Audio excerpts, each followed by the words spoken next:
And hey there, hi there, ho there, and a gracious good Saturday morning to you. Welcome back to another exciting edition of the Cardinal Couple Radio Hour podcast, where we bring you the joy and excitement of UofL women's athletics. And we've got a lot of stuff to talk about today, some great things going on. A couple downers in there, but we'll get to those as well. But certainly want to stress the great things that have been going on as we are definitely in fall. There is no doubt about it with the leaves changing colors. The temperature's a bit chilly, and fall means a couple of good things. It means that volleyball is in full swing and basketball is on the way. So it's a great time to be a U of L women's sports fan for sure. Got the 3/4 of a house today as Mr. Jared Anderson is taking care of sanitizing the ATM and sweeping the parking lot over at the bank today. He won't be with us, but we got Jeff McAdams, myself, and Case Hoskins on board today. Jeff was telling me that he went for coffee this morning and ran into his mother. Let's hope nobody was hurt, sir. No, it's fine. It's a coffee shop that's about halfway between my house and our house, and just kind of said, "Hey, how are you?" I've run into her there before a few times. It happens. Always good to keep up those parental contacts, I'm sure. Yeah. Very good, sir. You talk about it being chilly this morning, but I'm still wearing shorts and sandals, so That's I heard that earlier, and I am not in shorts and sandals, and probably will not be until late this afternoon if that should be the case. Felt great this morning. As I understand, they're looking for a replacement for one of the polar bears down at the zoo, Jeff. Perhaps you could apply for that position. Obviously, since the weather does not affect you. Right. Case Hoskins in here with us as well. Case was doing something which kind of amused and kind of shocked me a little bit. He was actually cleaning the house and not trying to clear out the Cardinal couple staff. He was actually working on his own house for upcoming guests coming in. So, Case, did you lose a bet or something here? What's going on? On cleaning the house, it's a group effort here. So we'll have friends coming in to visit later in the week. As for myself, just another week of trying to follow women's sports as I can, and abode here at the Sykes Mansion as we get into the joy and excitement of things. But time of the show where we normally get into our scheduling and Twitter information, and we turn that over proudly to Case Hoskins, who will update us on what's going on and how you can follow us. Yeah, and I'm going to get through the schedule this time and then not forget to move straight into Twitter. I got my money down, man. I already double-checked the schedule. It's very short, so I won't forget. Like I mentioned, kind of thin. A couple of teams with some breaks coming up. So football is taking on Notre Dame today at 2:30. That one's on NBC. It should be one that I won't be too terribly upset that I will probably miss most of while working on the yard. Women's soccer is the next team to get in action, and the only team this weekend for the women's sports. This weekend being Saturday, Sunday, cross country competed in a meet yesterday. Women's soccer taking on Virginia Tech tomorrow in Blacksburg at 2 p.m. That one's listed as Regional Sports Network, so keep an eye on where you'll be able to watch that one, probably Fox Sports South. Monday through Thursday, everyone's off, as Louisville will not play a Thursday night women's soccer game this week. So field hockey taking on Virginia in the midst of their strange 2-week break. They're taking on Virginia next Friday. That one's at 2 p.m. No video listed, but presumably will be on ACC Network Extra. The men's soccer home against Pitt on Friday night at 7 p.m. and volleyball on the road against Pitt Friday night at 7 p.m. So that's it. Short schedule this week. As we move into Twitter accounts, I tweet is at best case scenario, BST case scenario. Polly tweets is at Cardinal Couple, bringing you all kinds of news and notes that we wouldn't otherwise have without him. Jeff tweets is at Card Couple Radio. With volleyball underway and on the road this time, there's some more Card Couple Radio tweets out and about, and as at Jeff McAdams. And Jared, who's not with us today, tweets us at Mr. Anderson Jared. And that's the accounts and the short schedule for the week. Yeah, certainly so. But some things are going on that obviously will be fun to watch. The Cards in volleyball, of course, going to play the Pitt Panthers up there, a Pitt Panthers team that looked like they had a pretty comfortable edge last night as they were playing Notre Dame. And guess who came back? Mm-hmm. That's right, the Fighting Irish, who came back and got that one. Louisville Soccer's got one coming up Sunday, guys, that I'm nervous about. They're going to Blacksburg and they're taking on a team that scored 8 goals against a less than average quality Miami team this year. Let's face it, the Canes aren't very good in women's soccer this year, but 8 goals, 6 in the first half. Wow, that one's got me a little nervous. Don't mind to mention it to you, but let's start it out with a little news about hoops, because we all love UofL women's hoops. Case, you wrote the article on it. I looked at the press release on it. Louisville women's basketball has released their 2021 non-conference schedule, a 5-game schedule, which will feature 2 home games and a trip to UConn to play them at the Mohegan Sun Arena, buddy. Yeah, it should be an interesting one. I think it's not so surprising to see such a shortened non-con schedule. I think everyone's strapping in to play a shorter season. The conferences are going to probably trying to get 20 games in as they can, but you really want to try to reduce the amount of travel that teams are doing. A lot of the men's teams are trying to put together what they're calling multi-team events, which is basically just hosting a bubble, creating a hotel bubble and hosting a bunch of games in their arena. Louisville's looking to put together one of those, but haven't seen anything like that happening on the women's side, so it leads to a reduction in games and a really compressed schedule. Louisville's going to play all these games. All 5 games are going to take place in the span of, I think, 2 weeks, if my math was correct. They have a back-to-back day with travel, which I thought was really interesting when they go to Cincinnati and then come home for Eastern Kentucky the very next day. It's a short trip, but still they're going to be on the bus a lot, having gone to Middle Tennessee State and then up to Cincinnati and then back to Louisville for that 3-game swing. But you would think that Louisville's going to have a really, really good chance to win 4 of these 5 games and then a really good chance to compete in the 5th against UConn and potentially pull out a win. They don't get a free pass to start the season. Starting against Middle Tennessee State is definitely going to be interesting because they've been a bugaboo in the past. So it'll be a good, fun non-conference season to watch, I think.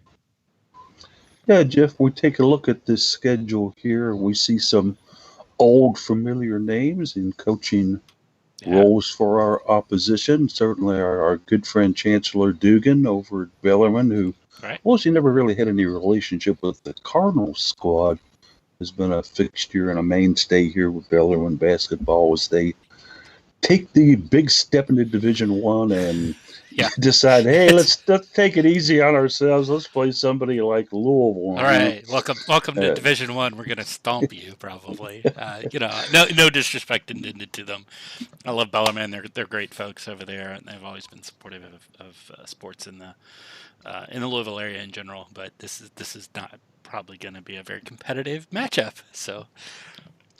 Certainly. So on that one, that'll be the final game from what I'm seeing here on the non-conference slate. The Cards will start it out, as Case mentioned, down in Middle Tennessee, good old Murfreesboro, where I once had a major car malfunction and had to spend 3 nights in a hotel, which equals to being a month anywhere else in the nation when you're in Murfreesboro. Thank God they had us. What was the old W.C. Fields quote? I spent a week in Toledo one day. Yeah. It was there was fortunately a steakhouse about a quarter of a mile from where I was staying, and they served breakfast, and I was dining there 3 times a day. That could be worse. It could have been, and it was a good steak. I got to know the guys really good in there and was tipping well. And had a lot of fun with that. Certainly some other names here that we certainly know quite well. EKU and great assistant coach, now a head coach there in Samantha Williams, Absolutely. as we take on those Colonels. Cincinnati, guess who's up there, guys? It's no other than Michelle Clark Hurd. We remember her, don't we? Right. Yeah, a great assistant coach at Louisville. And then Gino, up at the Sun. That's going to be quite the interesting trip there. Jeff, what do you think of this? It's 5 games. It's compact. It's compressed. It's not as big as it's been in past years, but there's Yeah. some challenges there. Yeah, obviously, I'd love to see more games. You know, I'm a Kentuckian. I'm born and raised. And as much as I love volleyball, I'll always love to see some good basketball, and always like to see more of it.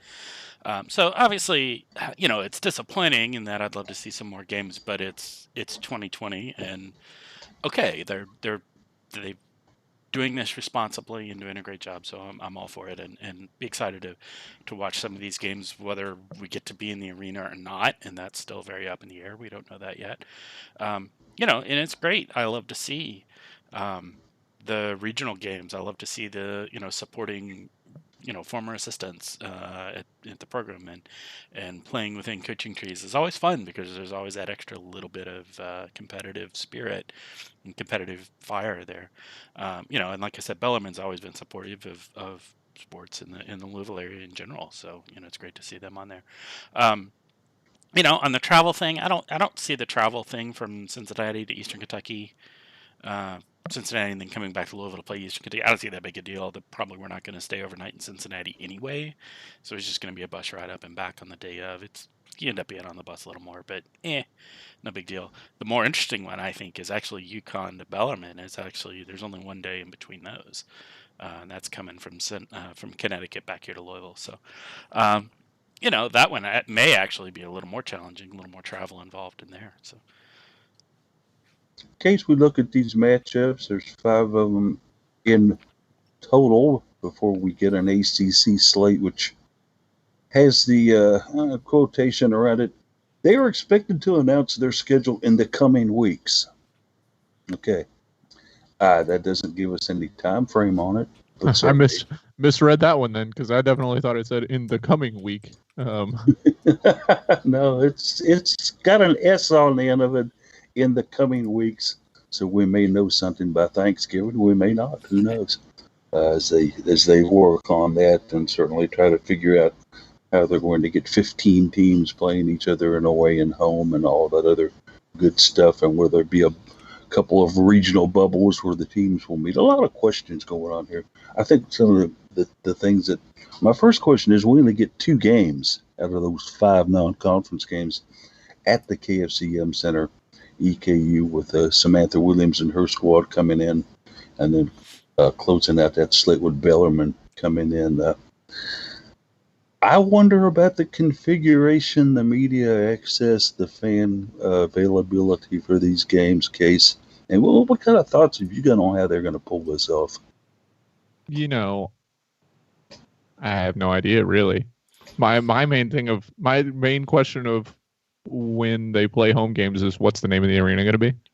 Because that's still kind of up in the air, right? KFC Yum Center naming rights expiring. We'll see if they keep that or renew it or whatever they do there. That's happening.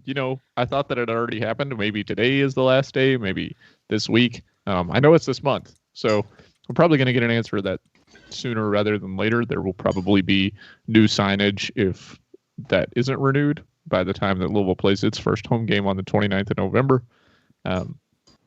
But as for allowing fans, I think it's tough.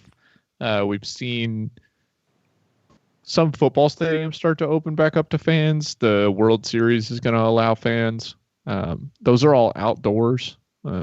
Things that we do know about this virus is that it is spread more in an indoor situation. It's why people worry about flu season. The flu itself, right, is always here all year round. It's just never really a big deal until quote unquote flu season, which is when people are in closer proximity to each other. They're inside. Things transmit more, and we are concerned with an aerosolized virus that can be spread through HVAC systems to some extent. There are questions about that, but when you get people closer inside, they're generally in closer proximity. the air is not as fresh or changed as much. And so that's why the cooler months, that becomes more of an issue, especially when over the summer everyone was shifting to an outdoor dining situation. That's not a thing that's really going to be able to last as the weather gets colder. And so getting people indoors, especially in a sporting environment where people want to yell and cheer, which we know spreads aerosols further, I think it's going to be really tough. I think that you're more likely to see what the NBA and WNBA did, which was do all these things in closed arenas. It allows you to expand the amount of media access while keeping everyone safe, because you can sit people further away. Media, particularly in an arena, it's not that bad to sit somewhere, anywhere. You're going to have a decent seat for a basketball game. So they can spread those seats out. You can spread the coaches and players out more. I think that you're far more likely to see these events extremely limited to, family, close travel groups, that kind of thing. And Jeff, you didn't realize I was going to sneak Sanjay Gupta into the broadcast, did you? No, I didn't. Good stuff, though, Case, and all very relevant and all very timely for what's going on right now. Jeff, when I take a look at this schedule, my first thoughts on it: hey, we're 4-1 going into conference play, possibly 5-0 if we can upset UConn up there. I think that's probably what most folks are going to look at when they see these 5 games to go. Yeah, the Cards definitely 4-1, maybe 5-0. Yeah, I don't want to take any of these particularly for granted, but I think Cincinnati could be a bit of a threat. But yeah, I think probably we go into conference play at 4-1, and maybe 5-0, like you said. The UConn game, I think right now is a toss-up, coin flip sort of thing going on there at this point. So 4-1, 5-0, I think both are very, very realistic possibilities. It's exciting. And cases we have seen in other sports and in other time frames, there's always the possibility that there could be some adaptations, some changes, some additions. Unfortunately, maybe some cancellations here, all because of the virus. So it's a nice broad brush stroke of what's going to happen in the non-conference. But, there's room for obviously more stuff to be added here. Yeah, and I think the one that everyone is going to ask about is, well, you're playing all of these regional games except for Connecticut, but there's one regional opponent that is a pretty major one that is not on this list at the moment, and that's the game against Kentucky. And we've seen some question marks about the way the SEC has been scheduling, and not being quite so open with their teams. But at the same time, it's kind of like, you're not playing games against yourself, so you might as well play games against other people. But it would be nice if they can find a way to add a team, if they can get Kentucky on the schedule. I'm less optimistic the games will be added, and hoping that none will be canceled. The benefit of putting all these games in such a tight schedule is that you can really kind of get out ahead of things, hopefully, and get through all 5 of these non-conference games over a 2-week stretch. It's within 2 weeks, about 10 days. If you can get through all of these games without having any kind of hiccups, then you just kind of count your blessings and move on to the conference schedule and see how things go from there. Jeff, I think Jeff Walls might be wiping his brow in relief here after the contest last year that they had up in Lexington up there. Where Ryan Howard almost sank the Cardinals' dreams up there. Maybe he's thinking maybe we just put the cats off a year here. Let her get a little older. Kentucky is one of those teams that they're always a threat. They're always, even if they're not having a good overall year, they tend to play well against us. It might be okay. Let's just skip this one for this year and come back at it later. I think we've got a good team. I think we could hold up well against them. The problem that Kentucky's had is they have Ryan Howard and some other. They're not bad players. Again, I don't want to be disrespectful of them, but she is the star of that team, the singular star of that team. So She's kind of the one who leaves the milk on the front of the porch each morning, that's yeah, for sure. She's Matthew Mitchell's go-to. I was kind of surprised, honestly, just to kind of right round it up here on basketball, that Tennessee Martin didn't appear on this non-conference schedule. It's certainly been a school that we've played a lot in the past. Coach Wallace has a very good rapport with them down there, their head coach and their program. That one kind of surprised me. And also WKU, the Hilltoppers down in Bowling Green, where we've certainly had a nice home and away series with them over the past several years, guys. But hey, it is what it is. Like I say, I think it's a broad brush kind of stroke right here. We'll see what happens with it, and let's see if hopefully we'll be able to even get these games in, depending on how things go with the virus. Which brings up my final point here. Or would they possibly consider playing these games with the players wearing masks, fellas? I don't know. We've seen it in volleyball. What do you think? we've seen it in volleyball, and we've seen from pictures and videos posted on social media that the Cards are practicing in masks. So they're running up and down the court wearing masks. You know, um, it's possible to do. Is it a little bit of an extra load on cardiovascular? Maybe a little, but it's not a huge amount. And they seem to be just fine doing it. So it wouldn't surprise me. Yeah, Case, it's a shame that the mask didn't come into play last year. That way, Jazz Jones could have said anything she wanted, and nobody would have been able to read her lips on the court. So, but yeah, it's.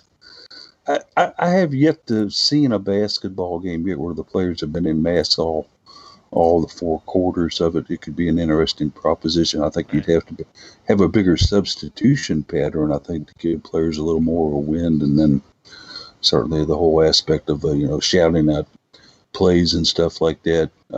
They would probably have the coaches masked up, I would think. Probably. I would think so. Jeff Wall's muffled could be an interesting kind of soundbite there. Yeah. But Wall. He's got enough lung power. He could yell through plexiglass, right? That wouldn't be a problem.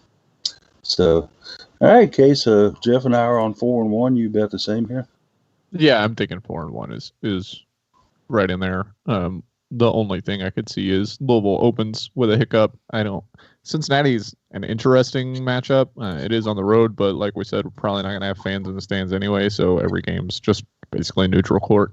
I think the only potential issue is maybe that Middle Tennessee game to start the season where they've got you're just coming into the new season. You never know what's going to happen when you've got a fresh team, and even when you know most of the players on it, things happen in early games, especially on the road. So I think that's maybe the only one that Louisville should probably worry about. Obviously, they need to take all their opponents seriously, but Louisville's a very good team, so I'm not particularly concerned. A lot of speculation already on who will start for the Cards, and we won't go into that today. That's certainly a lot of time before we have to start speculating on that. But certainly, let's all remember Dana Evans is back, and that's a good starting spot for I think any team to have when you've got back somebody of her quality and also capabilities. Man, she's poised to have a big year. Let's hope it happens for her. Yeah, she's looking great from the videos we've seen from practices, that's for sure. And a good thing is a mask doesn't cover up the eyelashes either, Dana, so rest assured you'll be fine. We go back to yesterday, or as Case noted in his article on Cardinal Couple website today, the Louisville women's cross-country squad took a trip to Hoover, Alabama. Why did they go to Hoover, Alabama? Well, they were down there for the Blazer Cross Country Classic, sponsored, I'm assuming, by UAB, since they are the Blazers, and Redshirt Junior, Purity Sanga. What a great name, too. Won that event for Louisville, leading the Louisville Cross Country team to a first-place finish in the 6K race that they ran Friday morning. And showcase, she smoked this field, didn't she? Yeah, and she won by 10 seconds over second place. It was not really close. And then fourth place was Bailey Beery, and she came in you know, 17 seconds back. So that top 5 was a lot closer, but nobody was really close to Senga. And certainly didn't start her career at Louisville. I think she was running cross country, and then I'm probably going to get the conference wrong, but was she not in the Missouri Valley Conference? I can't remember for sure where she got her start at. Ohio Valley. Ohio she was Valley. at Tennessee Tech. All right, very good, sir. Yes, it is.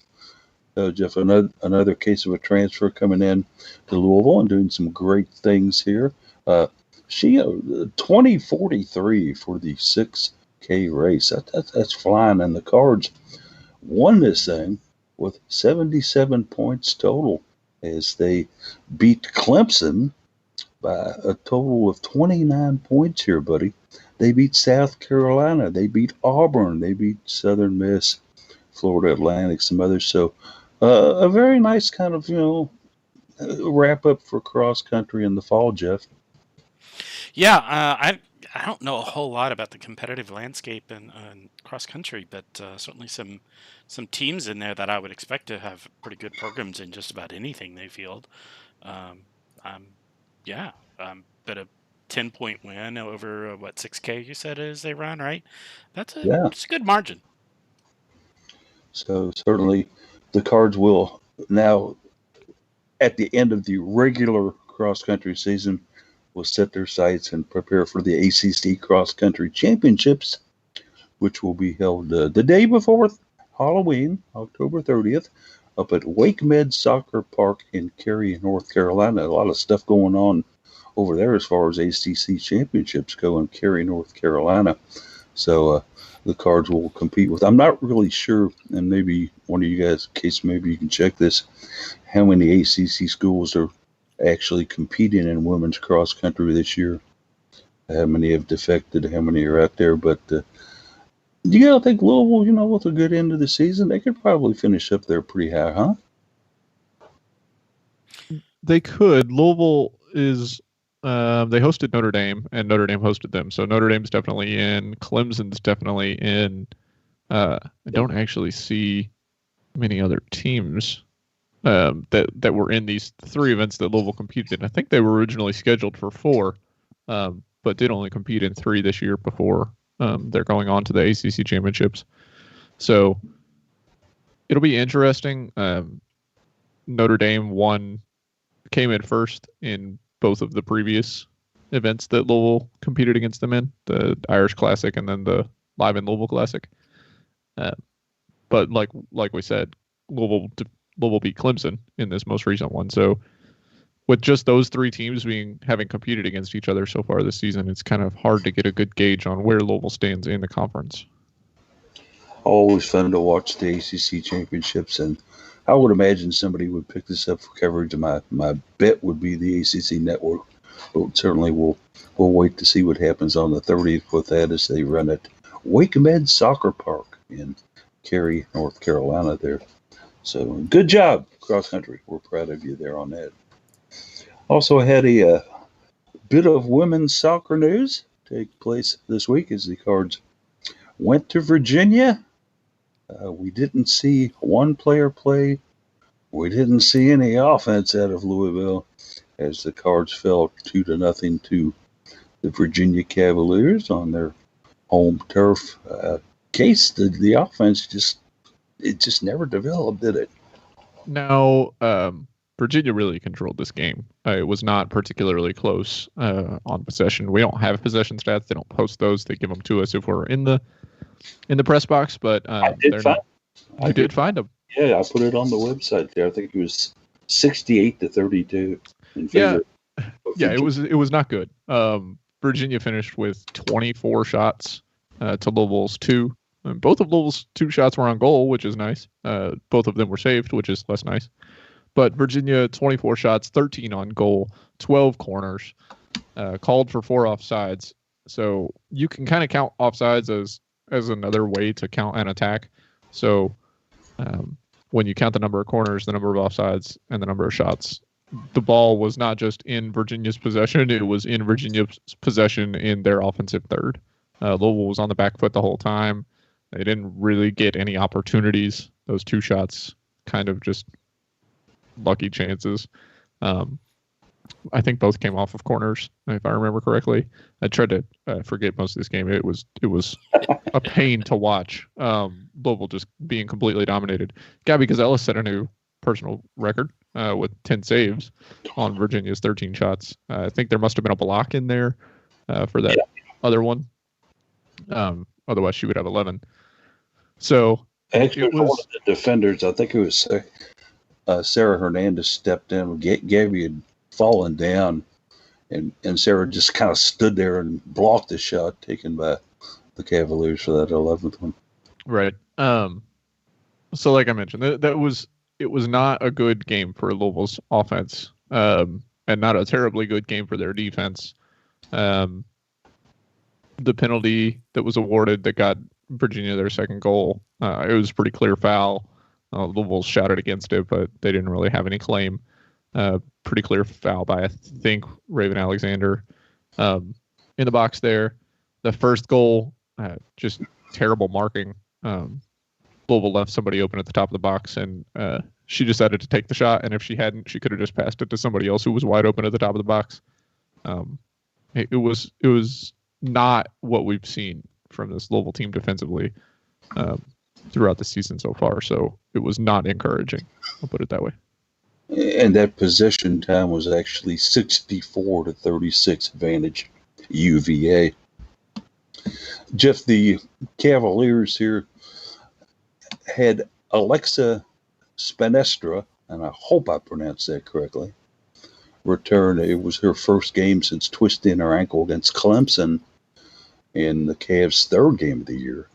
Boy, they sure appreciated her coming back in, and she had both the goals for Virginia. So it's a nice way to come back, for sure. It was indeed, and you've got to wonder in this loss if Louisville needs to maybe kind of reformulate what they're doing here, guys, on a way of getting maybe more of an attack going. I don't know. I'm not as big a soccer knowledge-based guy as you are, Case, but do the Cards maybe need to make some adjustments here on what their attack is? Well, we've talked about this a bit. The formation that we've seen Louisville playing this year is quite a bit different than what we've seen in years past. I think that is to do with a weakness on the defensive side. Louisville does not have a lot of depth in defenders. If you look at the roster, there's not a lot of players that are listed as a defender. This was an issue that we talked about last year when the season was ending, that with Neve Nelson and Ariana Ferraro graduating, that it was going to be extremely tough for Louisville to fill those voids. But they're playing this five-player back. It's really kind of 3 players in the back. You've got Sarah Hernandez in the middle when she's flanked by Cassie Emshoff and Maisie Whitsett. And then Jolene Ballard and Raven Alexander are playing kind of wing backs on the outside. They're supposed to be getting the offense going forward, but if they get caught out, then you're just short a couple of defenders in your formation. So I don't know if Louisville can really afford to change the lineup, because I don't know how you switch it. I don't think Cassie Amshoff quite has the speed to move to an outside back position. I think Maisie Whitsett could play the speed, but I don't think she has the coverage skills and the recovery to get back. It would be nice to be able to get her forward, but her height is a really good advantage in the center of the defense. So I don't really know that you can move to a 4-player back, and Louisville's defense is certainly not stout enough to play 3 back and really shift those 2 outside backs forward even further. So I don't know that this is a formational change you can make. I think Louisville just needs to figure out what was working for them when they scored goals and do that better. It really starts with possession in the midfield, to be honest, and they're not getting that. What'd you do to score? Do more of that. Yeah. Yeah, right. Exactly. It sounds like my analysis of soccer. Stop letting the other team have the ball so much. Right. Yeah. That's goal 1. Jeff, as I watched this thing, I kept waiting for someone I'd followed pretty closely last year and then a little bit this year, Jessica De Filippo, to enter the contest. I never saw her get out on the field. Then we found out later on that the reasoning behind her not playing was because she had decided she was going to quit the team and transfer. The sophomore was a Canadian sensation up there playing on some Canadian teams. And I will, you and Case kind of weigh in on this a little bit. She was a striker. She definitely liked to take goal attempts. There's no doubt about that. But her success rate in scoring those wasn't too much. And when the Cards changed their formation, as you pointed out, Case, it really doesn't make much of a hold-up striker position available to it, does it? Right. She plays the type of position that a lot of people will call a hold-up number 9, which basically she's just supposed to stand by the defense, try to get through balls, try to win balls in the air, and then turn and score. Louisville's not really playing an offense that works that way. Louisville's asking a lot of Delaney Snyder and Amina Ekic to work near the midfield line and further back even, and then use their speed to get out on breakaways and use their possession ability to work 1-2s and to get the ball to the outside. And DiFilippo just isn't that fast. She's not slow. She could probably outrun me. But when you see her, when you see a ball that's on a break when she's on the field, she's beaten by center defenders more often than not in trying to get those balls. And when you see Delaney Snyder out there, she's really getting to the ball a lot more and at least putting pressure on the defender to clear the ball hastily or win the ball herself and try to get a shot. And we just weren't seeing that with DiFilippo. I mentioned this in our text group and a bit in today's article. Last year, she had Brooklyn Rivers and Maisie Whitshead kind of ahead of her on the depth chart as strikers, and she probably expected that when Rivers graduated and when Maisie Whitsett was moved permanently to defense that she would get a bit more playing time, and instead she didn't really move on the depth chart. Louisville changed that formation. I believe a freshman, if it's not a freshman, it's a sophomore that didn't play very often, has been taking that first sub position when exchanging for Delaney Snyder, and so DiFilippo just not getting on the field in the ways that she thought she should. And it is kind of a product of the way that Louisville's playing a formation this year, which is just bad luck. In previous seasons, there was a position for her. Brooklyn Rivers kind of played that position. Maisie Whitsett did a bit. Brooklyn Rivers was way faster and could challenge the defenders a lot more, but it just wasn't there for her this year. And you know, when you're a player, I made a comparison to Molly Rouse in the article today. When you're a player that's competing at the upper tiers of your national team, and then you're struggling to get off the bench for your college team, you're probably going to want to find somewhere else that can get you on the field, and that's what she's going to do. Yeah, just only 2 shots for the Cards in this contest. The Dodge last Bronze probably had the best chance of scoring when she drilled one midway through the second half, but it bounced off the crossbar, and UVA was able to retain possession on it. Here's one thing that kind of stood out to me, and I went back and checked the stats sheet later on. You had mentioned the working duo of Snyder and Amina Ekic, and Delaney Snyder only played 46 minutes in this contest, as Coach Karen Ferguson days did use freshman Jessica Camden for 53 minutes and Savannah Zamborini for 45 minutes as replacements out there on the field. What do you read into that case? Anything? Is it just maybe a case where it just wasn't her night, or what? Yeah, I can't say too much. I think we have seen that Delaney Snyder defensively is not the best, and in a game where Virginia is just completely controlling the midfield, it may just have been that Coach Karen Ferguson days was trying to get some more possession on the field. Delaney Snyder's really good at possessing the ball. She can carry the ball forward on her own. She's a good passer, but she's not the best defensively in winning the ball back. And Louisville needed some of that on Thursday night. So could have just been that was the issue. She could have something that was just slowing her down personally that we don't know about, or any number of things. It's definitely interesting to see her not get on the field. as much, not be on the field as much. Obviously, she started the game, so she was on the field, but to not be on the field for as long, I don't know. Just it was like I mentioned, it was not a good game for Louisville offensively or in the midfield. So Coach Karen Ferguson Day shaking things up, I think, is not out of the question. That we've seen that from her a lot. Looking for that spark there, maybe from one of the younger players. Jeff, it's the 8th straight win in a row that the Cavaliers have put over the Cards in women's soccer. So, if, maybe we could have foreshadowed it by that. I don't know. I thought we had a good shot against them. But the Virginia trip continues. Sunday they go down to Blacksburg, buddy, to play Virginia Tech, who they had kind of a so-so Thursday, didn't they? They only scored 8 goals on Miami. Oof. 6 in the first half. I'm a little bit nervous about this one, pal. Yeah, let's put a little bit of context on that, though. I mean, while Virginia Tech is bottom quarter of the ACC standings right now, they're sitting there at 2-3.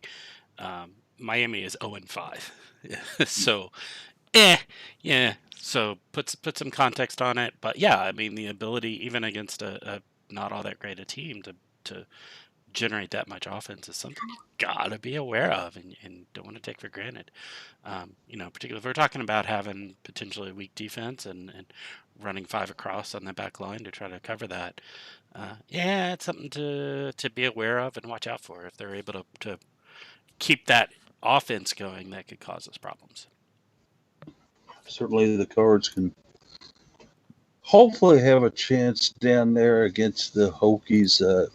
You all mentioned some good things about it, but I tend to fear any team that can put up 8 goals. And that just kind of makes me wonder. I think we'll be able to watch that one maybe with a little bit of bated breath there. Right. We're moving on. to add a little bit more context, like Jeff mentioned, they are in the bottom portion of the league. They've played only ranked teams other than Miami. They've scored 11 goals this year. So 8 of them came against Miami. They've scored 3 others. 2 were in a 2-0 win over Pitt, and the other was in a 1-3 loss against Virginia, the one that didn't count as a conference game. They actually played Virginia more recently. They lost to them just 1-0 in overtime. But tough games. They lost 0-4 to Duke, 0-3 to Clemson, 0-1 to North Carolina. So that game where they just opened the floodgates against Miami, and I don't have a lot of faith in their offense when you can only score a lot of goals against a not so good team, and you can't really threaten any goals on these other teams that would presumably have much better defenses. I expect Louisville's going to bounce back, probably win more possession against Virginia Tech here. They kind of have to win this game. You need to probably go 2-2 at worst if you want to make this ACC tournament at the end of the year. I don't think 4-4 overall will get you there, so they need to do their best to finish at 5-3. And that game against Notre Dame is going to be tough. The game against North Carolina, yikes. So they kind of have to win this one. What are they doing? 8 teams in the tournament, right? Yeah. Only 8 to make the tournament. And Louisville's sitting at 3-2 right now. They're not on 9 points. They're not world beaters at the moment. Yeah, and Wake Forest is sitting in 8th right now with 7 points, not far behind. So, yeah, that's a little close for comfort. For sure. And so after that road trip to Virginia ends, as the guys have mentioned, next Sunday, the 25th, the Cards will bring in Notre Dame. And I think that's a 1:30 start, but that may have changed. I'm not sure. And then a mere 4 days later, number 1 in the ACC, number 1, I think, in the nation, number 1 in the world in women's soccer. North Carolina comes to Lynn Stadium to take on the Cards in the final regular season match. And then they go into conference play. So certainly not ending the schedule with any bunnies, as we might say. But wishing them the best, and hopefully they'll do well. Time to get into maybe a little bit of what Jeff's been on the edge of his seat on volleyball. And I've been sitting here waiting because I come on, Paulie, speed it up. You got to get the milestone. Good. So we're not playing this weekend, so that I know that puts it kind of down Yeah. the list of things to talk about. So, yeah. The Cards, of course, ended up beating Syracuse 2 straight nights in a row last week, Friday and Saturday, only giving up 1 set to the Cuse. Fantastic performance by that. They will end their regular season for the fall up in Pittsburgh, playing the team that we all said would be the number 1 team in ACC volleyball this year. Well, guess what? Yeah. Isn't putting up much. North Carolina knocking them off in 5 sets. And a preview and look forward to this one a little bit. Jeff, what are some of the things you'll want to see? Yeah, well, first of all, we didn't lose any sets to Syracuse. We won both in 3. I thought we lost one. No, we lost 1 to Boston College. So Must have been when I yeah. switched over to watch Colombo or something. Yeah. Strange things are afoot in NCAA volleyball this year. Just all around, it's been a weird season. You know, you got Pitt sitting in the bottom part of the rankings within the ACC. They're about 2/3 of the way down. They're sitting there at 2 and 3. For them to be under 500 on the year is bizarre. That includes they beat Boston College in two matches. Those are the only matches they've won so far this year, which is just weird. I don't know what's going on. I mean, Jason Kennedy's doing some great things up in Boston College, but wasn't able to knock them off. But then, Pitt lost both to Syracuse. They lost against Notre Dame last night. They play them again tonight. I don't know. They've still got some great personnel. They didn't graduate. They graduated some good players. They've got some great ones back. So I don't know what's going on with that. That's bizarre. Actually had intended to watch some of last night's game with Pitt and Notre Dame and didn't get a chance to. So I'm going to go watch that later. You got that. You've got Georgia Tech is second in the league, which, again, Michelle Collier is doing some great things down there. So they've got a great team. They're playing well, but that's kind of new and unusual. You got in the top, not top 25. They're doing top 15 this year because 2020 and COVID. You've got like 9 ACC teams in there. Now, admittedly, the 2 big conferences that aren't playing are kind of big powerhouse volleyball conferences in the Big Ten and Pac-12. So you lose some of your big teams there. But, Louisville's sitting at 6 currently. And when that ranking came out earlier this week, Louisville's 6. You look up at 4 and 3, and they're both teams that have a record of 0 and 0. Like, wait, what? Yeah, that one amazed me. Kentucky and Florida haven't played a single match yet, and yet they're ranked higher in the votes. Kentucky played last night. They put all right. They put at the time of the poll, though. Right, at the time of the poll, yeah, they hadn't played at all yet. And those are both 2 very good teams. They maybe they deserve that ranking, but it's kind of weird. It's just weird that Louisville played last weekend on Saturday. What in a normal year would have been senior night, last home match of the season, right? And 2 of the teams ranked above them haven't even had their season opener yet at that point. So just weird season. So Kentucky did put a beat down on Tennessee last night. So maybe they are that good. We'll see. We'll see how their season develops. But we head up to Pitt next week. Clearly they're a beatable team. It'll be interesting to see what happens there. We're definitely in the power pod of the 3 pods that the ACC established, no doubt about that. They claiming they did it on geographical considerations. I think they just wanted to have one stacked deck out there. My own opinion on it. You look at them, it clearly is north, south, and middle. So, I mean, it is geographical. But, yeah, it certainly came out that, Somebody tell that to Wake Forest. Yeah. What? Yeah. Well, we're where? Huh? Yeah. Well, relatively speaking. But, yeah, it's definitely the powerhouse is in the north right now. You got, I called it earlier in the season. I called it the top teams in the ACC plus Boston College. But starting to question whether Pitt belongs in that category now. But, maybe. Yeah, very possible. They just might. As we get ready to watch some of that coming up in the near future, and hopefully the Cards will be able to go to Pittsburgh and come back with more than just a trip to Primordial Brothers to buy steaks. Yeah.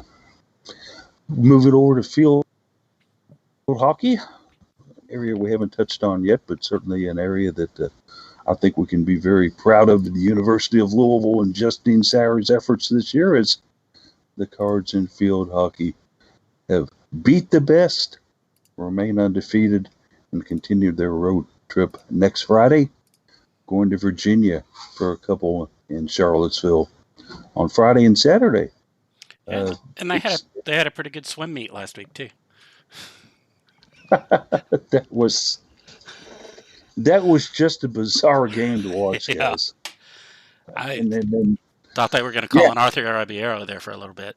I expected to see somebody like Mallory Comerford come out in the second half for Louisville.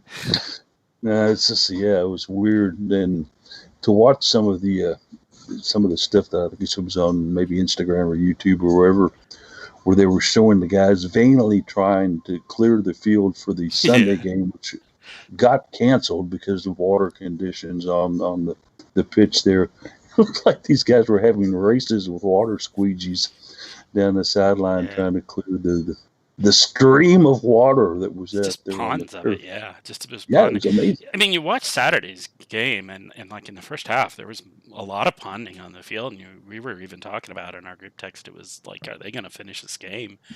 Cleared up a little bit in the second half, so it got better. But like you saw on Instagram, if you looked at their Instagram stories and stuff, and it was worse Sunday. It was just an absolute deluge. So yeah. Yeah, nothing like trying to send a nice forward, hard hit ground pass to Erica Cooper, and then all of a sudden, whoa! The ball just stops. It's laying in a puddle of water. So, and they, as somebody brought up to me, but they water the field a lot of times at halftime. Well, this is a completely different case. Okay. Yeah. There's watering the field and then having standing water on the field. Those are very different. So, cases they head to Virginia to take on two games here. Louisville wasn't picked very high in the conference standings preseason for good reason, because there were some really good schools in there, like Duke and North Carolina. We beat them.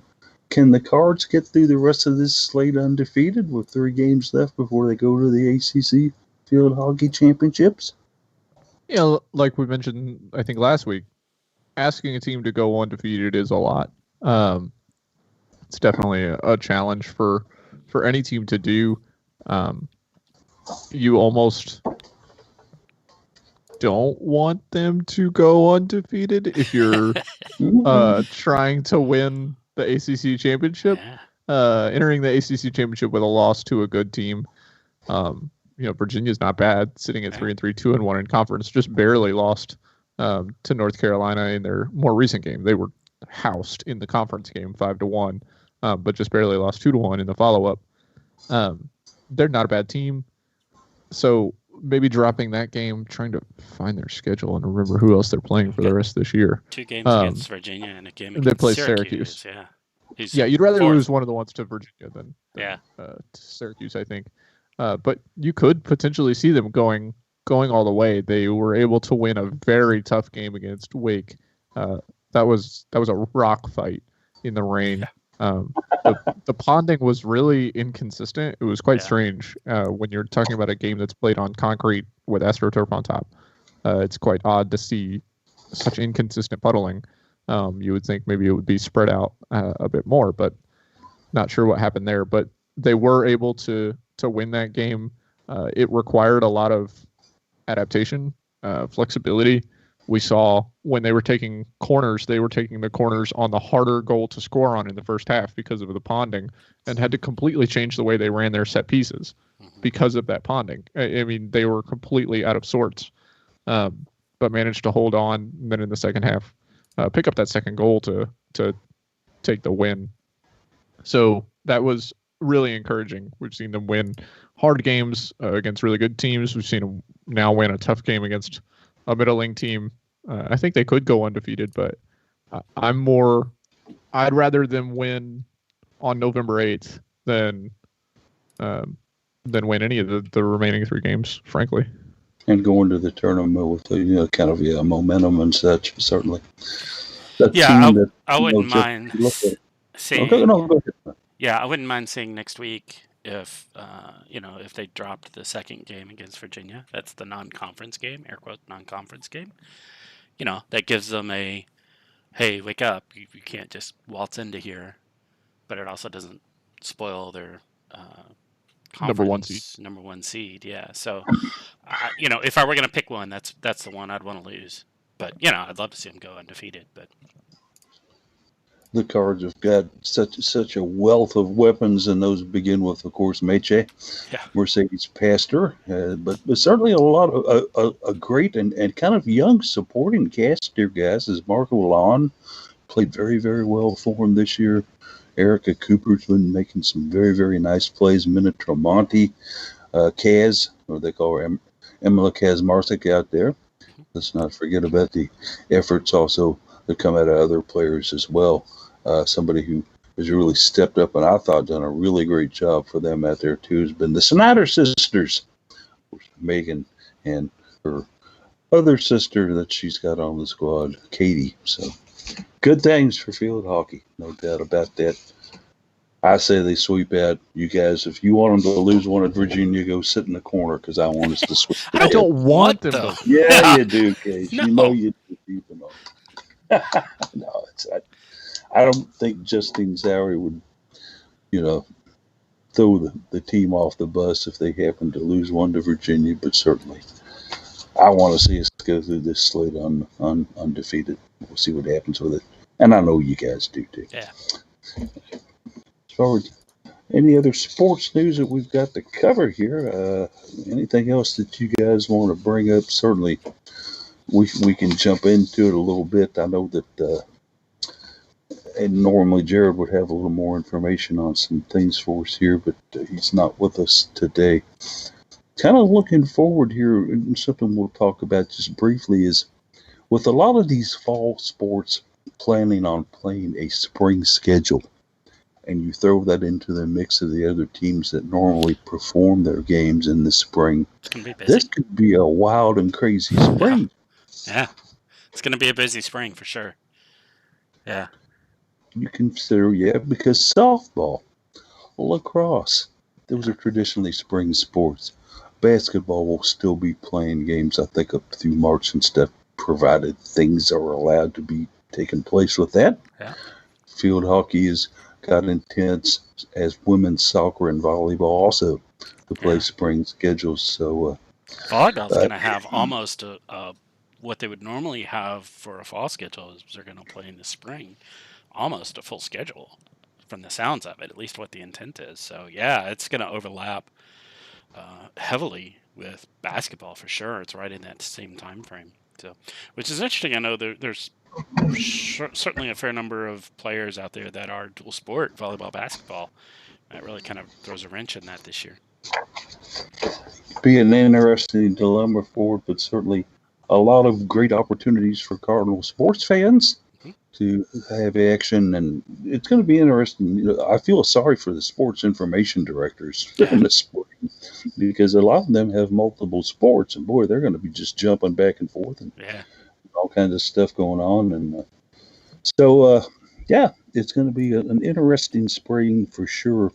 And then when you take a look at all these moving and addition of schedules, and then you throw in the fact that you've got a pandemic going on, and let's hope and pray that it isn't any worse in the spring than it currently is, and then it's gotten better. But maybe that could be hopeful thinking. I don't know, fellas. We'll wait and see for that. But with that said, let's go ahead and roll into some final thoughts here, guys.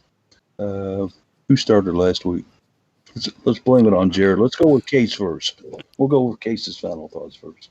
Yeah, I want to just wrap back to Jessica DeFilippo. I'm sure she doesn't listen, but to anybody else who does, you've probably heard me rag on her quite a bit. But it's because I anticipated we would get to see her grow and develop at UofL, and I was anticipating being able to root for her. I do wish her the best moving forward, just like any other player. It's always hard to see college players that you grow to enjoy and watch play and want to see them grow and develop as players. It's unfortunate to have to see their career at UofL cut short. So I do wish her the best moving forward. I hope that she finds the situation she's looking for, and I hope she's able to have a successful career moving forward. Absolutely so. Couldn't agree more there. Jeff, what you got on board? Yeah, just kind of pick up on the comment about the dual sport folks with volleyball, basketball. It actually reminds me, thought about it after saying that we've got a dual sport one coming in, I think next year, Sydney Shetland. Right? Yes, indeed. 6'5", going to be playing both volleyball and basketball. So let's get this virus under control so she can play both of them. From all already, kids. Yeah. Already scheduled to redshirt basketball, correct? Yes, I think that's the plan. Well, I'm not sure on that one. I know she's pounding it big time right now in the volleyball season they're having. She's going great guns. We'll have to wait and see. I mean, it would, as we've seen in the past, most two-sport players usually do. Yeah. And certainly I think that either way she goes, certainly in the other one, she would excel because she's very, very good at both sports, guys. Yep. Indeed. It helps being 6'5". It isn't a hindrance either. Yeah. No, not at all, especially in volleyball where if you're tall and got big arms, guess what? You're going to be pretty good. As my final thoughts here, just kind of want to extend a thank you and a continue to improve to our buddy Nick Evans. Nick, of course, is the SID for several sports that we cover here at Cardinal Couple. Also had one added on to him this year with women's soccer, but he's traditionally the SID for lacrosse and women's basketball. He recently underwent his excuse me, kids, I almost made it through that without coughing. He recently went through his second hip replacement here in the last 2 months. So we now call him the Bionic Man. Okay. Thank you very much. I'll be here 2 weeks. Tip your waitresses. But he's last text with him. He's doing well. He's recovering well. The other ADs, athletic sports and information directors, are jumping in there, kind of covering his caseload for him while he's rehabbing. But certainly always appreciate the stuff that Nick does for us. He's always just a great guy to talk with and see and get back up where you're walking regular again, Nick. And you and I will have that aforementioned foot race that we always tease about out on the lacrosse field one day. If you're a betting man, bet the Nick, lay off the parlay. Okay. Yeah. All right, guys. Good show today. Right. We will certainly continue to monitor the events of Cardinal Women's Sports and report those to you on the website. And also, if we do a show next week, we'll see on that. We'll kind of wait and see. But Jeff, sing us a little opera and get us on out of here. All right. You don't want me singing opera. All right. See y'all.